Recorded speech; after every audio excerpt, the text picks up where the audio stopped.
ఇటు పౌర విమానాలను కవచంగా చేసుకుని పాక్ దాడులకు పాల్పడుతోందని భారత్ ఆరోపించిన కొద్ది గంటల్లోనే పాకిస్తాన్ తన గగనతలాన్ని తాత్కాలికంగా మూసివేసింది.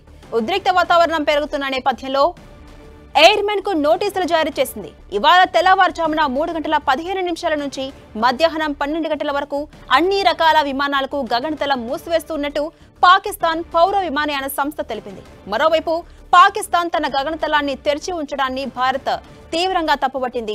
పౌర విమానాలను రక్షణ కవచంగా వాడుకునేందుకు ఉద్దేశపూర్వకంగా ప్రయత్నించిందంటూ భారత్ ఆరోపించింది. కరాచీ, లాహోర్ మధ్య విమానాలు తిరుగుతూనే ఉన్న ఎయిర్ స్పేస్ మూసివేశామని పాకిస్తాన్ తప్పుడు ప్రచారం చేస్తుందంటూ భారత్ మండిపడుతోంది.